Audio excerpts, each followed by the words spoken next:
Hello everyone. Welcome back to the 3 of 7 podcast.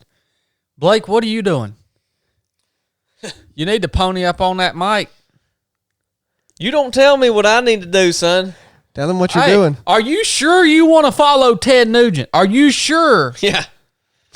Chad's been talking so much about Ted Nugent. I know who he is, but I didn't follow him on Instagram or nothing. I thought, well, I'll go. I just want to go see what he's been up to. He's looking like he's put on a few years. The dude's like in his mid-70s, man. Is he? Yeah. Well, anyways, I can't find him on there, and I thought maybe he don't have one. So I asked Chad today, and you have to plug in his name exactly if you want to follow him. And so I pull him up and click follow, and Instagram heads me off at the pass and says, are you sure that you want to follow Ted Nugent? Because he has repeatedly reported false information against our community guidelines. And, yeah. Yeah, well, I'm shadow banned on Instagram too. Are you? Oh, yeah. Does it say that when people follow you? People, well, I don't know if it gives them that warning or not, but people have sent me messages that's trying to find me on Instagram and they can't find me. This crap is just slam ridiculous, man. It is just, let me tell you, one of the things that I liked most about what Ted talked about. This is something that I have been considering for quite some time, and actually I write about it in my book that I am working on slowly. Hey, it's tough. What Ted said, that really, he just nailed it. He talked about these federal bureaucracies like the ATF, like the FBI, and most especially these law enforcement bureaucracies that are under the umbrella of the federal government.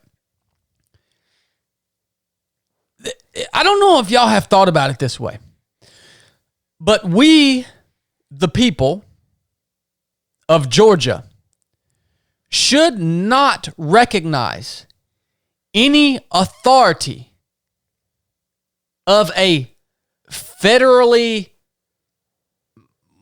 run whatever law, especially law enforcement agency.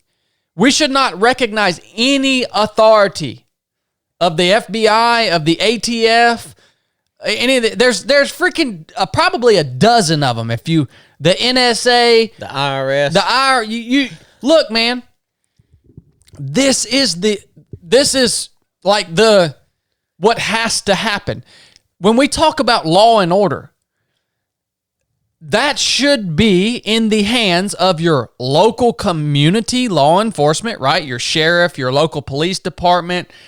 And if it's got to go above that, it should not ever be any bigger than the state. So here in Georgia, we have the GBI. I live in Georgia. I am a citizen of Georgia. I'm fine with the existence of the GBI because I understand how that can work within the confines of law enforcement in my state. All right? I think it's actually probably necessary. But any federal bureaucracy should be just completely freaking shut down. They have no legitimate authority. All the FBI is and the ATF, they are just the puppets to wield the power of the federal government against the people of the states. That's all they are. It's astounding, man. And Ted really articulated that very well. And he went as far as to call out every FBI agent, every ATF agent, every NSA agent, every IRS agent, to call them out and say, hey, how do you sleep at night? How do you go home, go back to your town and look your fellow Americans in the eye? Because you're just a pawn of the federal government to execute whatever their agenda is against the people of the United States. Screw them, man. Like, how do you reconcile with that? You know? Yeah. What do you think about that, Chili? Well, I mean, I have a lot of thoughts about it. But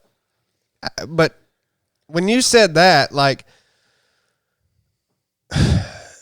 how arbitrary is the ATF? Well, Alcohol, tobacco, firearms. And you telling me you need a multi-million, if not billion-dollar bureaucracy to enforce rules around alcohol, tobacco.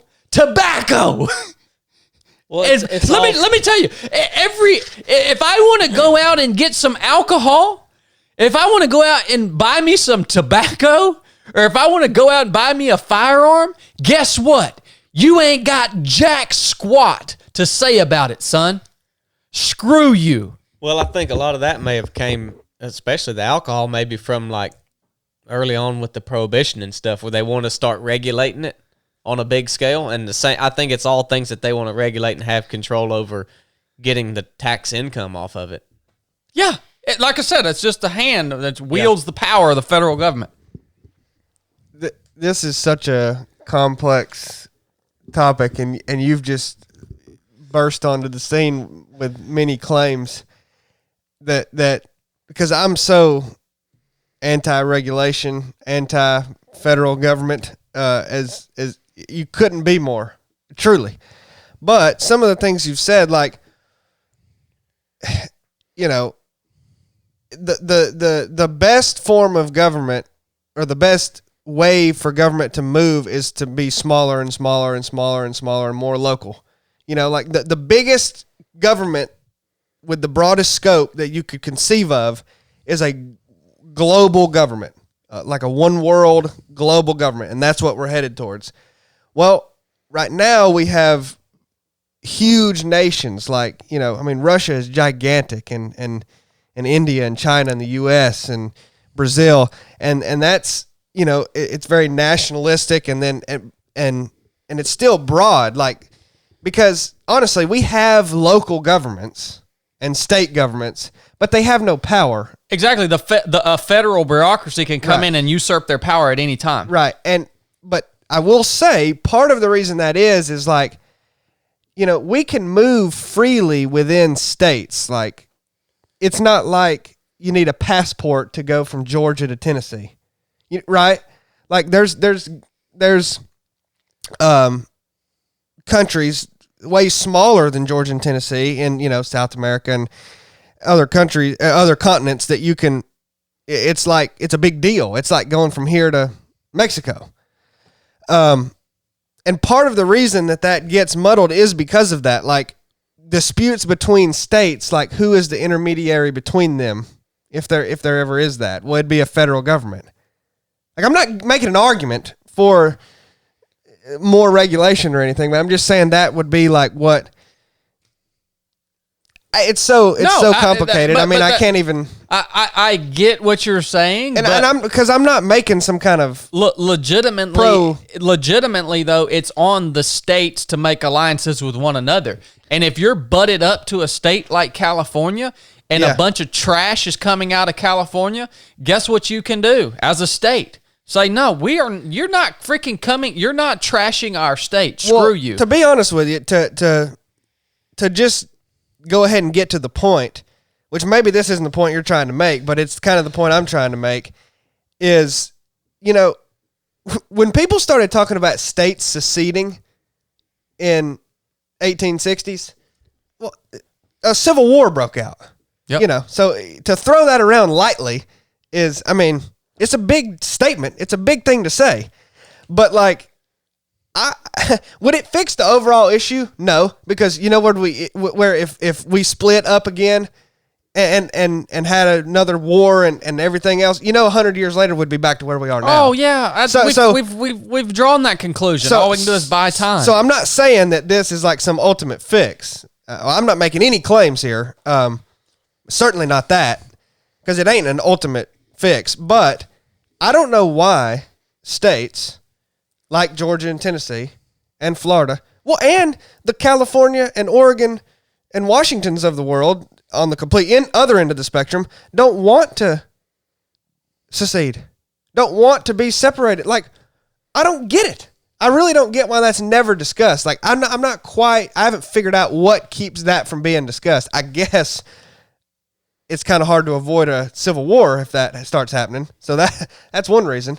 But, like, I don't know. Basically, the point of what all you're saying and what Ted was saying is, like, we need to get under the thumb of the federal, get out from under the thumb of the federal government. Yeah. Yeah. Well, the way to avoid a civil war is if states do decide to become sovereign entities aside from, the out from under the umbrella of the federal government, we can still be united and govern ourselves as states, right? The way to avoid a civil war is if none of y'all Americans side with the federal government. If states start seceding and what's the federal government going to do if nobody sides with them? That's the ultimately, and they're running themselves so far into the freaking ground. Maybe that would be the case. Well, I mean, some portion of the population is going to side with them, but I mean, the whole freaking thing just needs to be disbanded. Some portion of the population sides with them is not a big deal. The percentage of the military that sides with them is a bigger deal. I'm so out of my depth talking about the military aspect of this. So I would ask you, I need to think of a specific question to ask you, but I don't know, like, what would it look like if states started seceding? Like, what happens with the military as a whole? Well, the military as it is right now is not the way it's supposed to be. Like, right. The military as it is right now. Let's talk about the Civil War, because the Civil War was the beginning of the end for us as sovereign states. Now, the Civil War was fought over an issue. The major issue, the main one, was slavery. At least that's what history tells us. Now, slavery is dead wrong, biblically, morally, and on all aspects. So those states that were allowing slavery, yes, they needed to fix themselves. You know what could have fixed it? All the states around that state that allowed slavery could have just cut that state off and said, you know what, if you're going to allow slavery, we're not going to do business with you.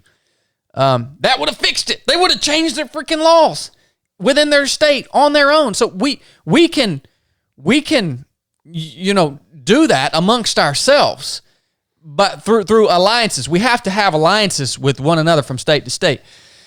Now, you asked specifically what portion of the military do I think would side with the federal government? Say if Georgia and Florida decided to secede.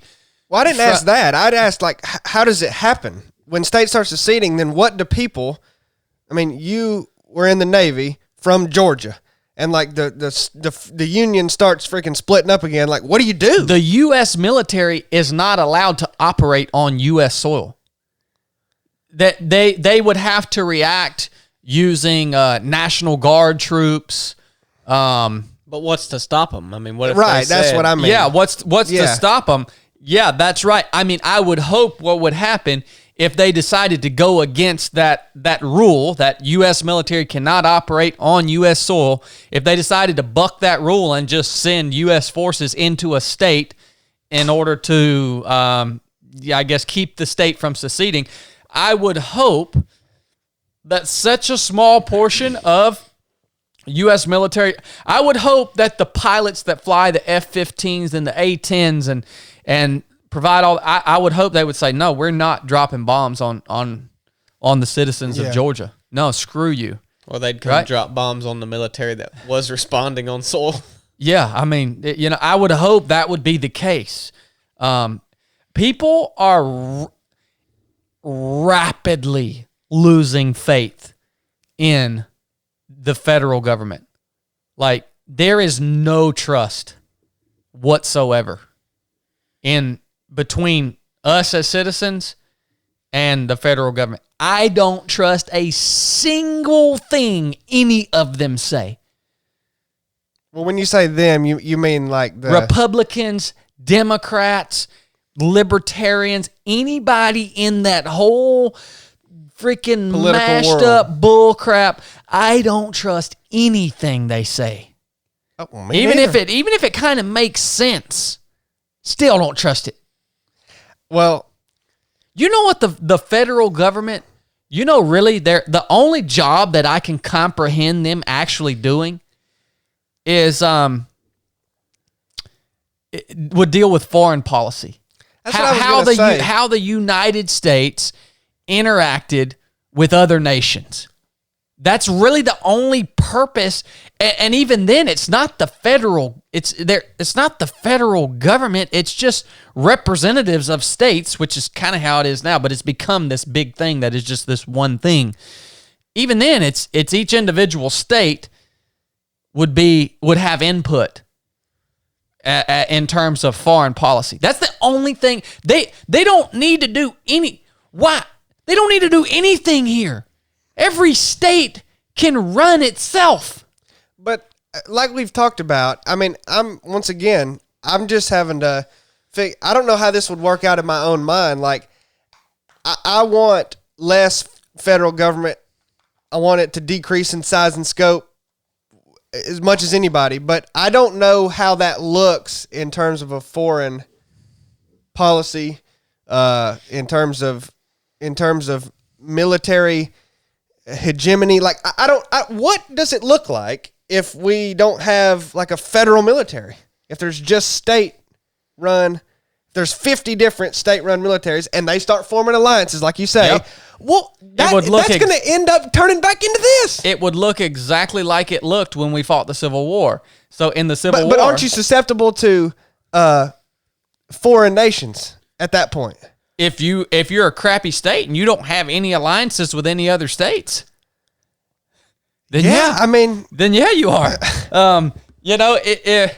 We'll take California for instance. If China came and invaded California and we are operating the way it used to be, right? So in the Civil War, men fought for their state. yeah.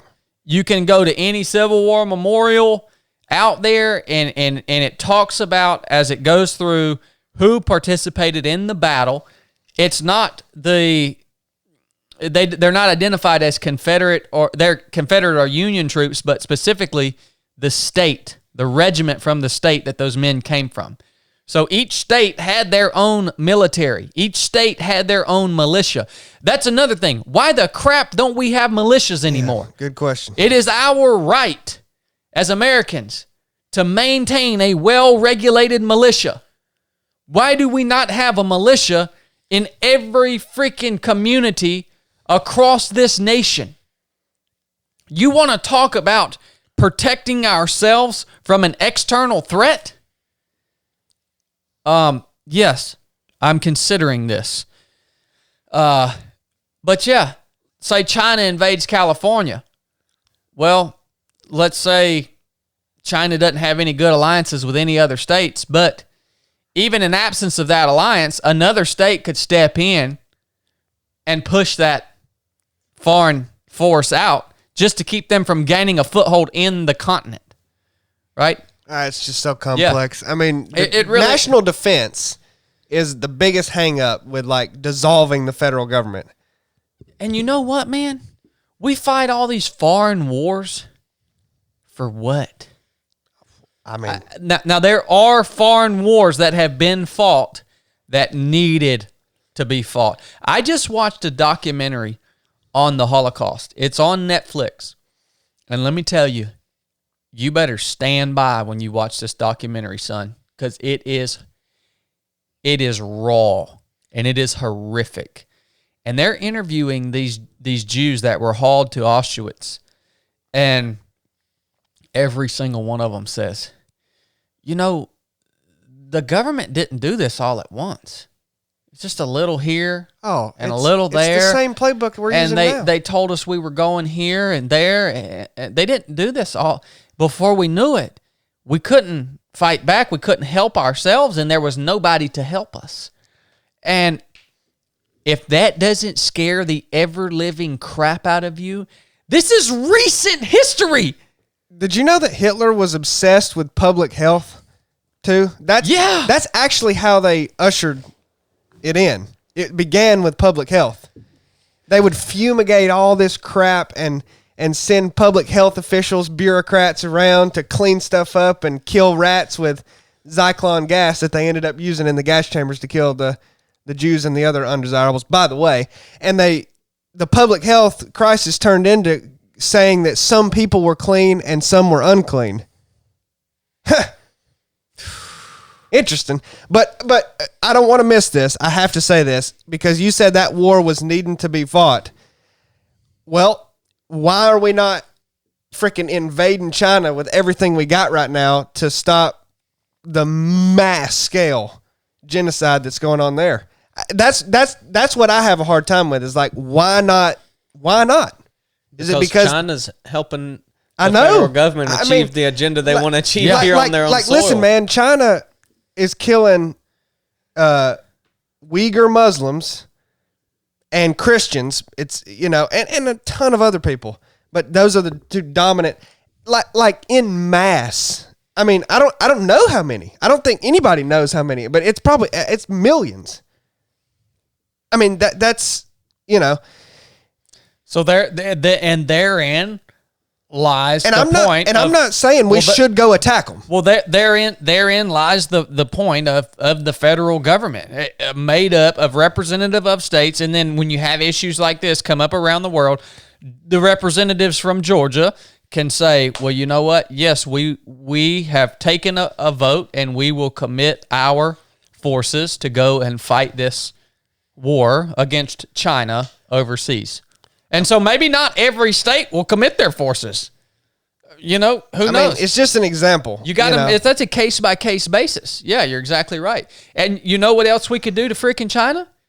We could completely shut them off. We could we're too dependent on them now. Exactly. Exactly. This whole situation is because it's all been happening over time, man. Yep. It's just crazy, man. But anyways, Blake, you had something you want to talk about, didn't you? I mean, if y'all want to talk about it, we can. Yeah. Good. I mean, I've just been thinking about how the problems that we deal with day to day are the top priority of what you would consider a problem, right? So once one thing's solved, you move to the next priority and problem. So the things that we worry about specifically here in America and even in our day-to-day lives are usually we attack them as if they were a huge deal, like we don't have food or we don't have a place to live or basic necessities. We attack those problems in that way when really they're not as big of a problem and shouldn't cause you as much stress as they do because you don't have the more essential problems. So an example would be that when we were in Costa Rica, they were talking about how people don't get offended about what you call them. If the guy said, if you're a fat lady over there, then you call her a gordita, and she don't care. She understands. She's not offended. And I was telling Caitlin this, and she was like, why do you think they don't get offended? And it could be a various reasons. I don't know. But to me, I think that they are just living life day to day. They're waking up. They're working and providing for their family, and those are just the essential needs and problems they have in their life. So they don't have time to worry about what pronoun am I going to be called or what I'm upset because this person has now called me fat. And so I don't know. That's just what I thought about it, and it just made me think that to really consider the problems that you're attacking day to day, they're worth considering. Everything. I'm not saying that you shouldn't worry about smaller problems, but if that's your biggest problem, I feel like you should be grateful that is your problem and not really see it as a problem, but just an opportunity to make life better for you and your family or friends or whoever it involves, right? Like, you should be thankful for just not even calling it a problem. A problem to me would be like, you don't have food. That's a serious problem that you have got to worry about, and you don't care if you don't care about any of this other bull crap. If Ted Nugent says if he goes off the wire and offends someone on Instagram and they shadow ban him, you don't give a crap if you don't have a meal on the table. So Yeah. I don't know. I've just been considering that and looking at the things that I will either, worry about or try to fix or whatever, and how much effort am I putting into that? Is it worth the effort? And then just to look at it in a different perspective. Did you have to do this because of when you realized what you're about to have to pay in taxes? Did you have to do this to shift your perspective on your taxes? Yeah. Yep. Yeah. No, I've actually been reading about this in Viktor Frankl's book, Man's Search for Meaning. I'm reading it for the second time. He goes in depth to exactly what you're saying, Blake, how when they were in the concentration camp, their issues were staying alive. Yeah. Not They can't not be. he talked about how like sexual desires and interactions and all this stuff that usually would drive people to do whatever they're doing and just be this overwhelming force, right? That all went away in the concentration camp. When you are living that existence, or even nowhere near on the same scale, but if you're living in a more third world country where your basic needs are not guaranteed and you have to face those every day, it forces you to perceive reality for what it actually is. Real life. Okay? What's going on right now is your perception of reality is under direct attack. So that's what the whole, you talk about the pronouns. So we talk about sexual perversion, any type of sexual perversion.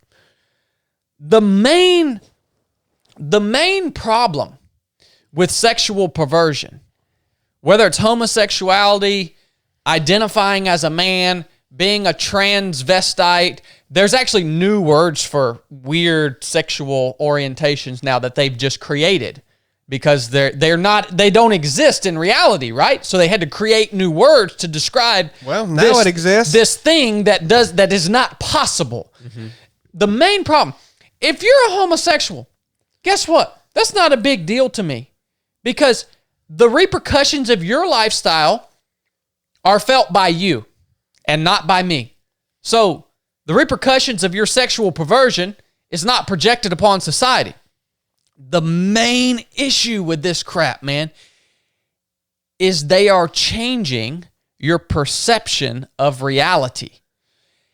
If you can get me to say that a man can be a woman, if just because they want to, if you can get me to say that that's legitimate, if you can get me to legitimize that, that literally means that I am living and partaking in a reality, a alternate reality, right? That's what it means. If you can get me to say that two females can produce a child, this is the way homosexual couples talk about having children. They talk about it in the context of they talk about it in a way like they have the same option as a heterosexual couple. They're just like, yeah, we're thinking about having kids and this and that, and I'm like, hold on, what? No, please speak within the confines of the reality that we live in. So how about you say, hey, I am thinking about going and having a medical procedure done so that I can be artificially inseminated and have a child. How about you talk about things in the context of reality? That does not have the DNA of my spouse. Well, that's right. Well, that's offensive, Chad. That's right. So what? I mean, that's the argument. What is happening? If you can get me to say that a man is a woman, if you can get me to legitimize a homosexual relationship, then what else can you get me to legitimize? Well, you're not only supposed to say that a man can be a woman, you're supposed to say that once that happens, that they've always been a woman. Yeah. Like that was a big thing with the Caitlyn Jenner. You know, Bruce Jenner was a freaking amazing athlete. Decathlon gold medal in the Olympics. If you say he won the Olympics, you're considered a insensitive bigot. Yeah. I mean, even if thinks he's a woman now, that's fine if he thinks that. I mean, it's not fine, but but he wasn't then. I mean, but you have to go back in time and literally say that no, that a female won the Olympic men's decathlon gold medal. That is another level of perverting reality, and that's why I think it's a little. We're getting off track of what Blake said. No, I'm going to tie it all back in here in just a minute. But that's what I was going to say is you can't. It's an agenda that we're being assaulted with. That's kind of what makes it different. And it's genius. It's genius. You think the issue is sexual perversion? No, the issue is not sexual perversion. The people who are pushing this agenda from the top could care less about people's sexual orientation. It's a tool. They see it as a wonderful way to get the entire society to participate in an alternate reality. Literally, people ask me all the time, why are you so stuck on this topic of sexual perversion? It is because of this. This is the reason. It's because you are asking me. No, you are telling me to legitimize something that is biologically impossible. Don't ask me to do that. I refuse to do that. Well, people ask why. There seems to be a common thread before every great nation falls that they get obsessed with gender and gender roles and sexuality. And the why is very easy, because once that reality, those facts begin to be questioned in people's minds, that they crumble, everything can crumble. You question. I'm not saying it's bad to question things. I'm not saying if you're presented with a fact or a statement or something to question it. I think you should be highly skeptical of everything. But no, I'm talking about not trusting the fabric of reality that holds your society together. I'm talking about that kind of questioning. It makes you do everything. It makes you question everything to the point that you can no longer function. If all that starts to fade and crumble, you can't function. You literally cannot function. You can't go to the gym and work out. You're so obsessed with whether someone's...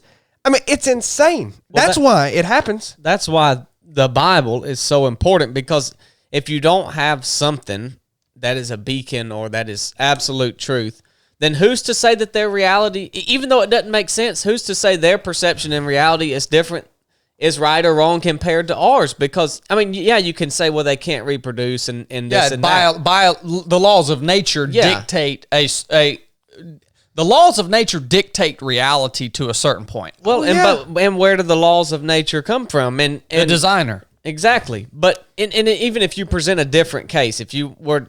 just without using even an example, if you say your perception, which is your reality, is right and mine is wrong, if you don't have something to bounce it off of, you can't say yours is right or mine is wrong.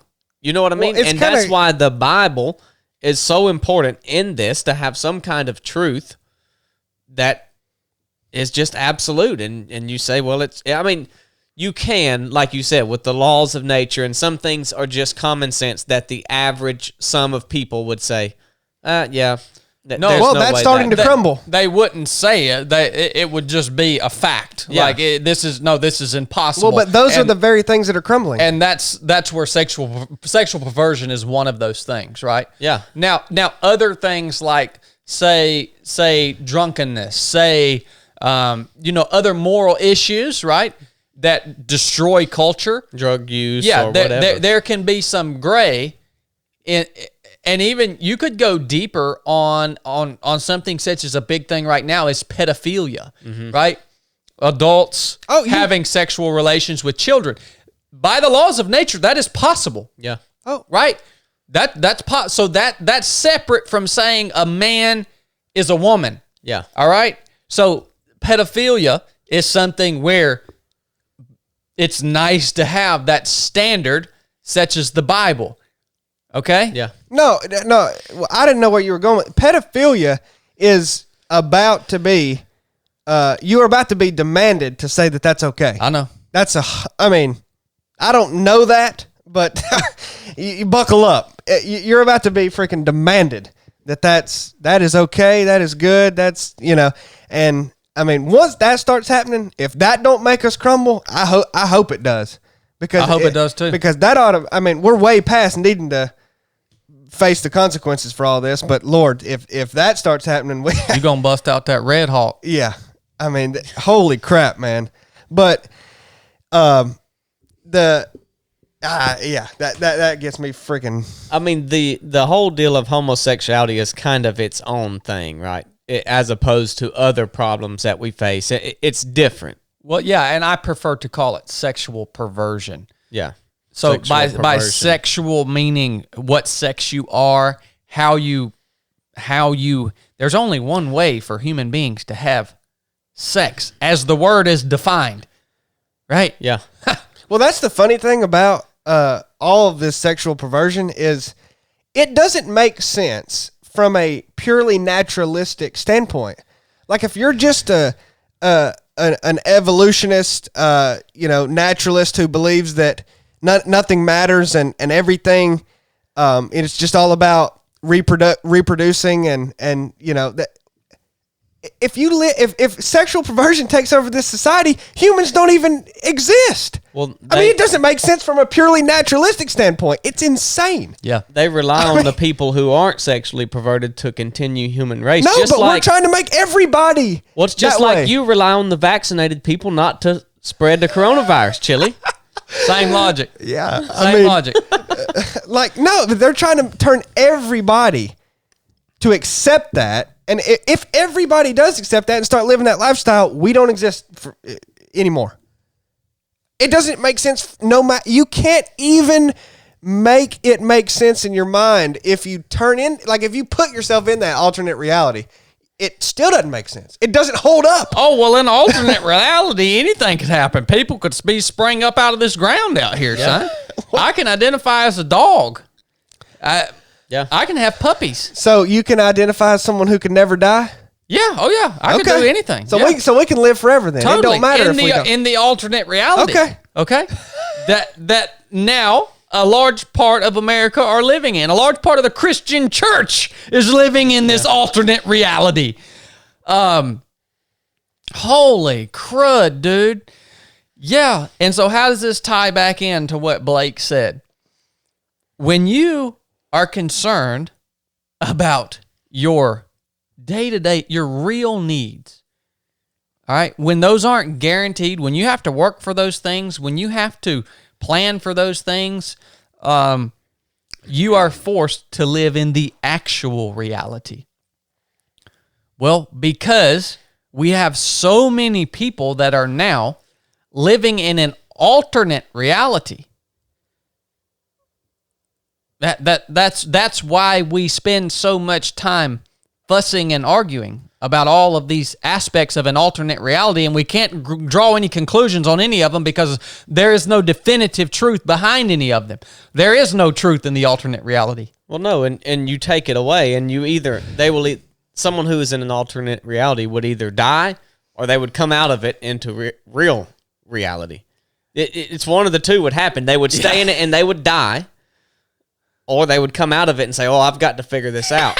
So wouldn't that be a glorious thing? Well, but it makes me think about how Jesus says he will provide your needs, right? Because even when you get into the point where your needs aren't provided, I mean, y'all might argue with me, but I would say that even at that point, your relationship with Jesus, religion, whatever you want to say, I think it even falls by the wayside. It shouldn't, because that's where your needs are met. But I think that's why Jesus promises that, because once that's met, then you can start to work up from there, right? So it kind of puts a new perspective for me on, like, what are your needs that are required for you to be met, or required to be met for you, so that you can focus on the next most important problem, right?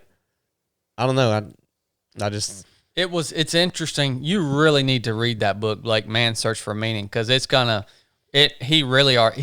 was I think he was a psychologist or psychiatrist. He's a doctor in a concentration camp. So he's analyzing what's happening to people when their needs aren't met and they're literally dying.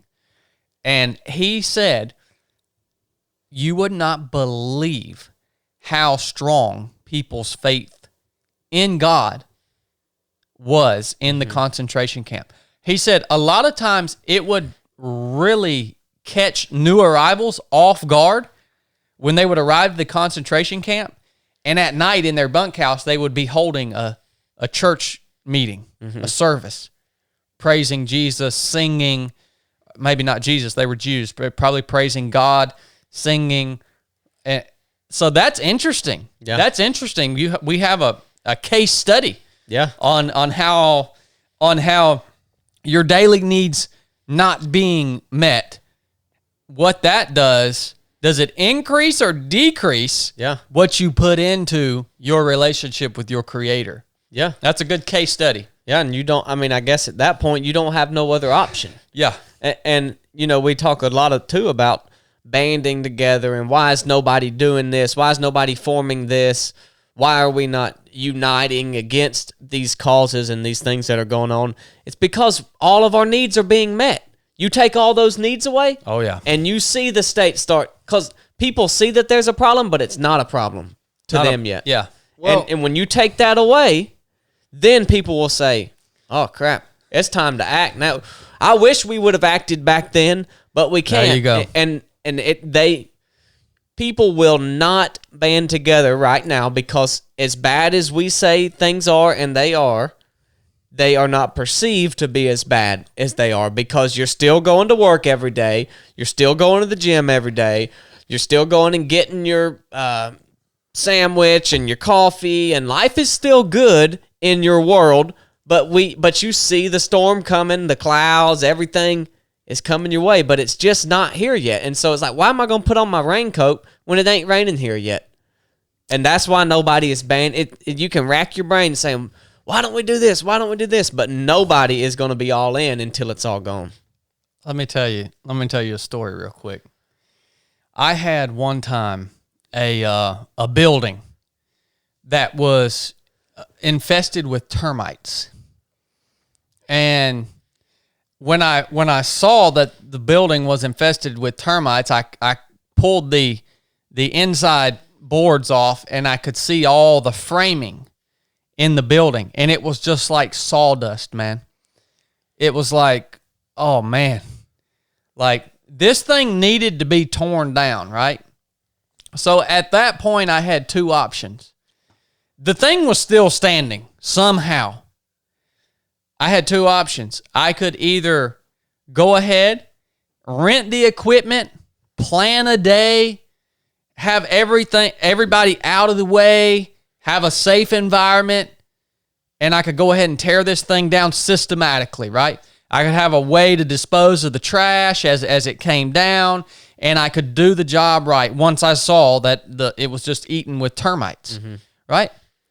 My other option was to go buy some old particle board from the Home Depot and just tack it up on the inside walls so that I couldn't see the framing that was disintegrating into sawdust. Now, that's what I actually did. I went and got these boards. That's what we're doing in America right now. Yeah. We're tacking up this freaking particle board around this structure that is completely rotten and infested with termites. instead of systematically tearing it down safely and then rebuilding a new structure that is sound. Okay? So when I put up all that particle board, I could look around and say, well, you can't even tell there's termites in here. You can't even. But guess what? Guess what would have eventually happened? Eventually, and this didn't happen, but eventually what would have happened is I would have been out potentially in that shop one day, and maybe a few of my buddies would have been with me, and we'd have been out there working on something, and a stiff wind would have came, and it would have collapsed that building on top of us. And some of us would have died, and some of us would have been injured. And the ones that were left had a real big job ahead of them to clean that thing up. Because we didn't do it the right way. Yeah. When we saw it was rotten, we didn't just go ahead and tear it down and do it the right way and rebuild something at our own pace, by the way. Right? And so because we chose to tack up this particle board and the stiff wind blew it down and killed some of us, hurt some of us, the rest of us left, had to clean up this freaking massive dang mess, right? With less people. With less people. With no time to plan. Not on our timeline. It was an emergency at that point. That is what this is. That is the description of what's happening right now. Yeah, and if you would have decided to take it down on your own time, it would have made life in that moment or in that time period harder than it was to not do it in that time. Like you would have had to say, well, crap, now I'm not going to go hunt. Now I'm not going to go out to the gym. For this amount of time, I'm just going to have to work on this barn, and life is just going to really suck because I don't like doing this. But in the end, it's going to be better. Yeah. And so that's why nobody's doing anything now, because their life is still pretty good. And they don't want to set those things aside in order to look at what is the actual problem and work on it. That's it, brother. That's it. I agree 100%. What do you think, Chili Wing? I don't know. I've just been thinking about the book you say you're reading, and what's it called? Man's Search for Meaning by Viktor Frankl. It's interesting. If you want to know what an atheist really thinks, put them in hell on earth. It'll come out. That's what I think. Yeah. Like, you experience a little bit of hell on earth. You talked about the people's faith growing stronger in the concentration camps. Hard to deny when you're living through hell on earth. I mean, if you literally go through your life saying that nothing matters, which we've talked about it, the apathy that can set in, and, you can't even operate like that. Like, if you continue to live and continue to, even if you're just going through the motions, continue to do things, you are displaying the fact that you think there is something meaningful to do. I don't know. It just seems like, and then when things are stripped down to basically hell, you see, like, I think it is natural to think that would make you lose your faith, but I think it can make you realize that no, that is all that matters. Yeah, it's a strange thing that people, I mean, I don't even like the word anymore to say, like, what is your testimony? Because all you're asking is really, when did you see your need for Jesus or for some higher help? And you only see all that the time. But I mean, really, you could live in America in one of these alternate realities, and you could really, if you're not looking, you could see, like, hey, I'm working, I'm supporting my family. I don't really see my need for a creator right now. If you're just stuck in your own little world and you're not looking at everything and how much, what you wouldn't exist like, without one, so there's that. But to not think deeply about it, you could get through life in America and with nothing bad, and you could see that, oh, well, I got better because I did this.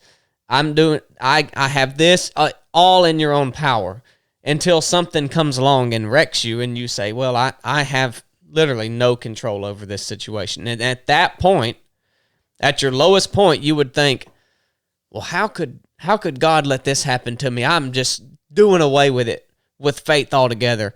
But that would be logical. But what seems to happen most of the time is you think, gosh, that's my only hope. That's my only choice. Yeah. I can't do anything. I have to give this a try because this is all I have left. Yep.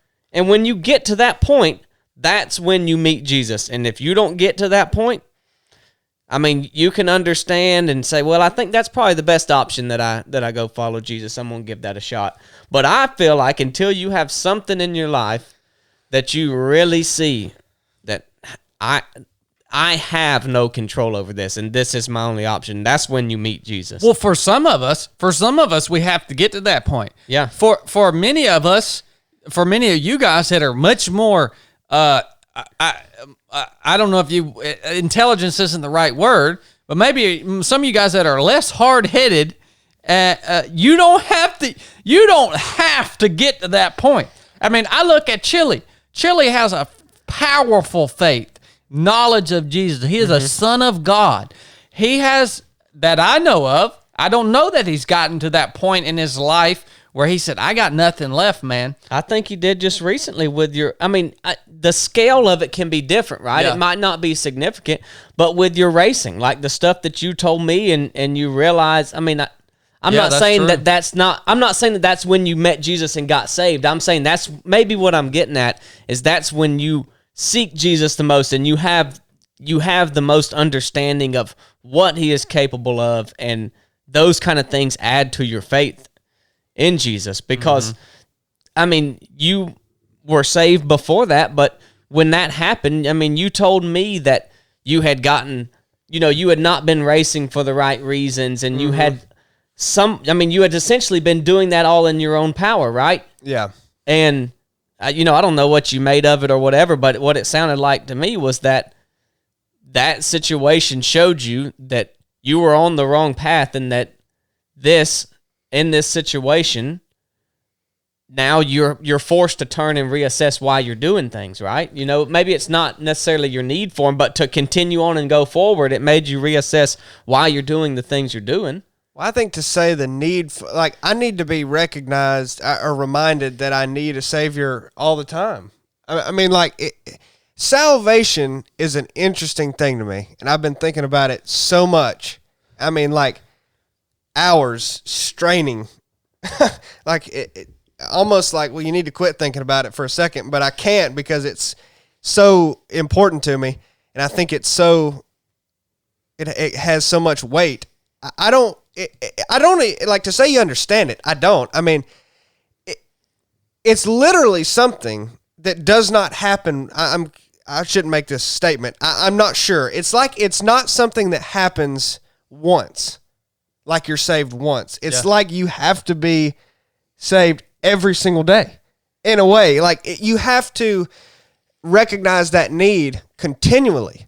Like if you recognize it once and then you start thinking that it's not true, that I don't, or even if you don't think it, you just operate as if, I don't need a Savior. I don't need. Well, then it's like, what even are you doing? I don't know. It's been. Well, yeah. We could talk for hours on that. I've thought of things, in the same way, but to Chad's point that not everybody needs to get to that point. I would say that everybody has to get to that point. It's just it's the level. It doesn't always have to be like, you're living in these demon-infested barracks. It doesn't have to be that for everybody. The intensity of what has to happen for them to recognize can be different. Yeah. But someone could just say, man, look at how terrible. Look at the history of humanity and how they can never get it right. All through documented history, whether it's in the Bible or not, rise, fall, because humans cannot get it right. Some people, that's enough, and they can say, we don't have it figured out. We need more help. That is hitting the point. Yeah. No matter how bad your situation is, the common thread is you've recognized that you can't do it. You have, you have to recognize your need For a savior. Jesus, and sometimes it's through a personal example, or maybe sometimes you can use. I think Jesus can save people and show him his power and their need for him through other people's example. I think a lot of people can get that out of your story. Yeah. So Yeah, I like that, man. but I think everybody has to get to that point to really, or else why would you put any effort into trying to know who Jesus is if you don't think you need him? Like, why am I gonna? No, I get it. Why am I gonna get up and work out in the morning if I don't think I need to be healthy? I get, Or whatever. I get what you're saying. Yeah. Well, I think you're right. And, I think some of the most just on fire Christians out there are the ones that came from complete brokenness and utter disaster. Mm-hmm. So I love it, man. I think that was a good show. We talked about a lot of stuff. Yep. I got to pee. All right. Well, we'll shut it down. Love you guys. Christmas is coming up. Hope everybody's doing well.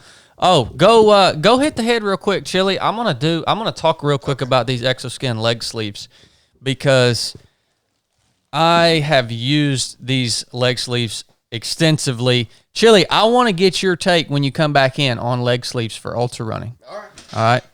So these are Xoskin compression leg sleeves. They go from right about the bottom of your knee all the way down your leg. So they give you nice compression on your lower leg, your calf, your Achilles tendon, and stuff like that.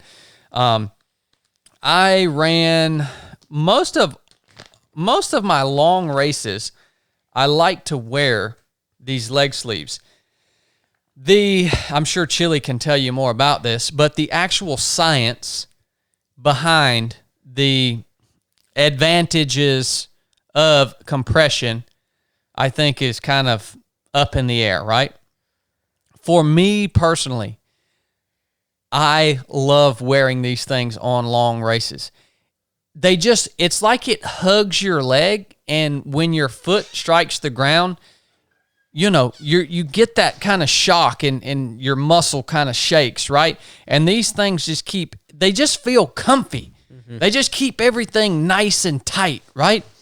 They also keep briars and all that crap off your lower legs, which usually can get torn up pretty bad in a trail race. So for me, I do like them. Now, if I'm going out on a 4 or 5 mile training run, I'm not going to put my leg sleeves on. But if I know I'm going for a long time, for me personally, they make a difference. I'm not saying that there's science behind that. For me, mentally, that compression feels good. Mentally, for some reason. And so that's why I wear these Xoskin leg sleeves. These are the same quality as everything that you've come to expect from Xoskin. Let me just read this right here to you. Xoskin fabric reduces body heat by decreasing the skin to fabric friction while at the same time moving moisture faster over the fiber matrix, causing the fabric and skin to stay drier and cooler. Yes, they really do that. They channel the moisture away from your skin. The ionic copper fiber matrix reduces odor-causing bacteria while helping to promote skin wellness and a healthier environment for the skin. Yes, that works too. I have a pair of Xoskin socks that just this week I wore 3 days in a row. Socks. Same pair of socks. I wore them 3 days in a row without washing them. Now that's saying something. That ain't just office wearing. No, that's running, walking, hiking, hunting, all that. I've done all that within the last 3 days. So legit stuff, man. Find Xoskin online at xoskin.us. We will attach a show note. We'll attach the website along with a pro code for you guys in the show notes of this episode so you can check them out. Give these leg sleeves a try, man, and see if you like them as much as I do. I've worn them for multiple races. Have you ever worn leg sleeves? I don't like them to run in, but I think it's very valuable to have a good pair of them that you can wear trying to recover from a long run. Okay. That's where I see the value in them. Okay. And they kind of almost any accessory, I would call it, bugs me. Like even a watch. I mean, it bugs the crap out of me. So I don't like to run in them. I think a lot of people do, and I think get a lot of value out of it. For me, it's kind of can be beneficial to wear post recovery or post run for recovery. I think a long flight or a long car ride, like you need to have them on. Yeah, now there is some science behind that. I know. I think that for sure. Like it's good to have a good pair of them just for that. Yeah. So. All right, that's good word, man. Hitting it from the recovery angle. Xoskin, thanks for supporting the podcast. We love you guys. Enough said.